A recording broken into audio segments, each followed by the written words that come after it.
making this video without a filter, which is weird because I normally use a filter when I just make a video on my phone.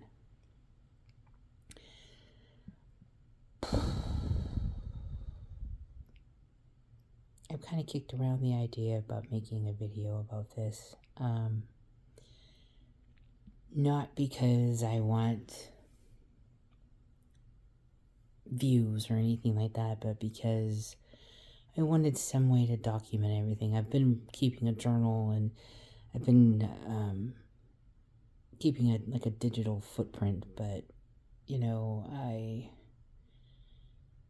don't know, I just thought maybe I should make a video.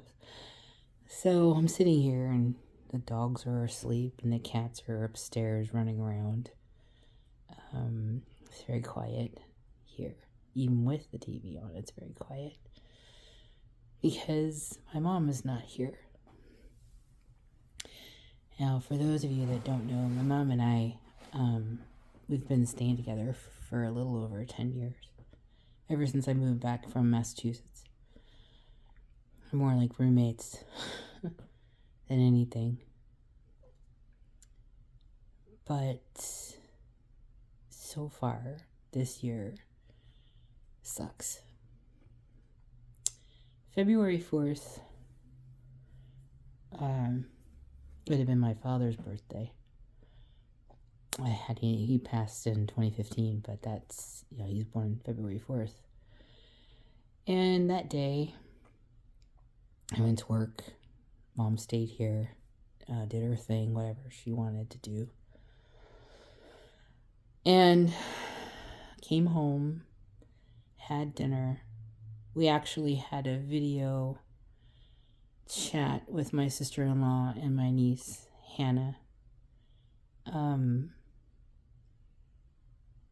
We watched a little bit of TV, and then Mom went upstairs just to lay down until it was time for her to go to work. She works third shift at the hotel in not that far away from here, in Polk County, Tennessee.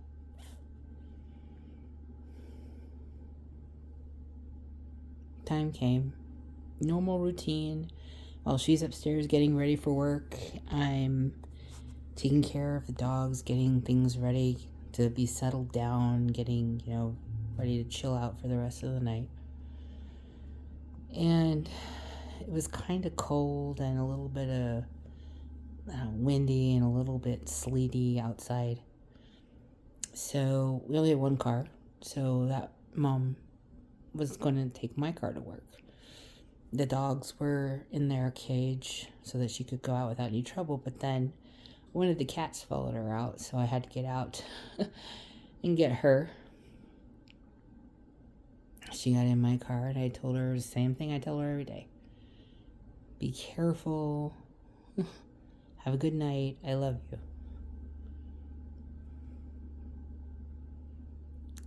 She said, I love you too. And then I said, hey, give me a shout if you don't care when you get there. Okay, I will. And she left, and I went upstairs and got everybody calmed down, everybody chill. But it got to be 11:15, and I didn't hear from her. So I thought it was weird. So I kept calling her cell phone, and there was no answer. So I was like, oh, great, it's dead. Let me call the hotel and see if she answers the phone. Instead, they asked me where she was. So for about 45 minutes or so, my mom was a missing person. What they did tell me, though, that there was a bunch of cop cars at the end of the road near the hotel they could see from the front door. So Mom may actually just be having trouble getting in. I just had a feeling. So I called the police and I said, I don't know what to do. So I opened a missing persons report, sent an officer out to my house. And then one of Mom's friends at work came, and he came to get me, and we were going to go trace her route to see if we could find her.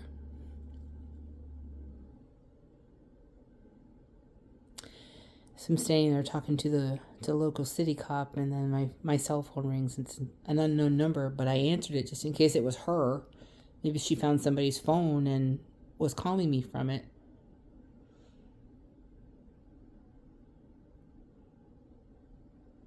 It was a state trooper telling me that my mother had been in an accident and she was at the hospital.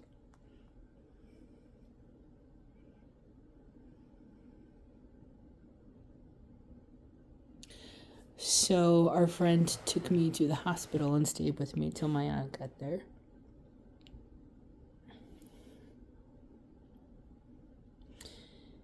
And they needed to transfer Mom from the hospital here in my town to a big a trauma center in Chattanooga called Erlanger. They couldn't lie flat her because of the weather, so they had to take her in an ambulance.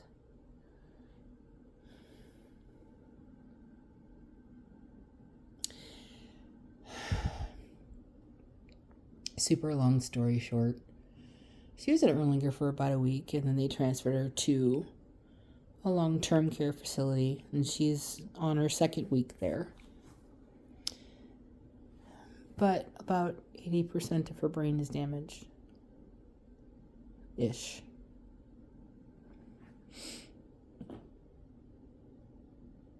So when she was hit, she didn't have a seatbelt on. My theory is that she was so close to work that she just took it off. And had she not done that, had she had her seatbelt on, she would not be still unconscious, still unresponsive.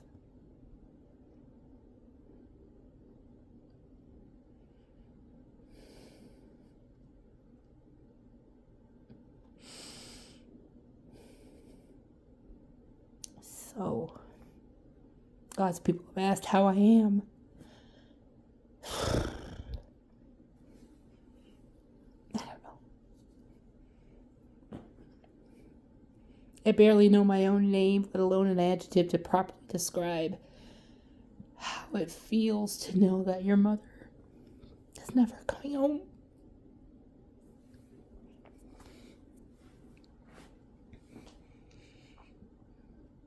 Oh, there's so much more drama, but that's the gist of it. There have been so many kind people in my life, just offering prayer and healing and offering to help me out. And most of the people in my life actually met my mom, knew my mom. It's kind of hard to be in my life and not know her in some way.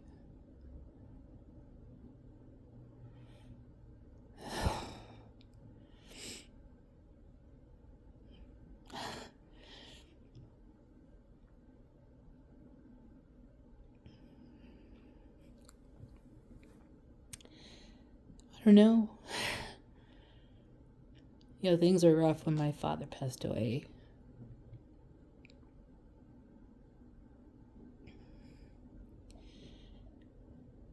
I don't know what it's going to be like. Depressing for a vlog. It's supposed to be on a channel about whiskey, but I just don't want to. How do I say that? I don't vibe with that right now. Makes me wish I did drink, though. I don't drink, but I work for a whiskey company.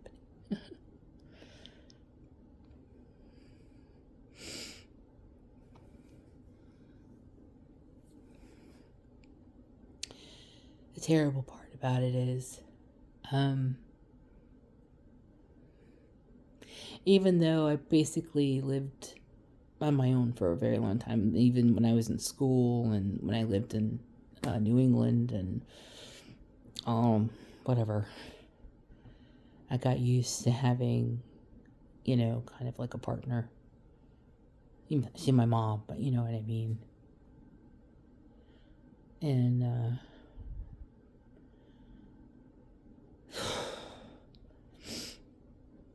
we have, 5 animals, but the house just feels empty.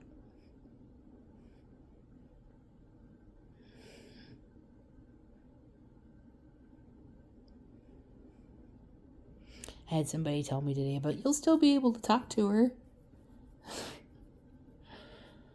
It's not the point. I mean, that's her spot on the couch. Or this love seat. So much easier to go, hey, Mom.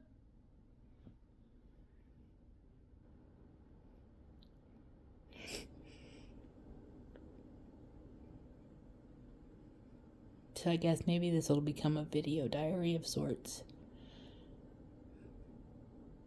So you get to either see how insane I am or well, I don't know, something. But I miss having someone here. I miss having my mom here.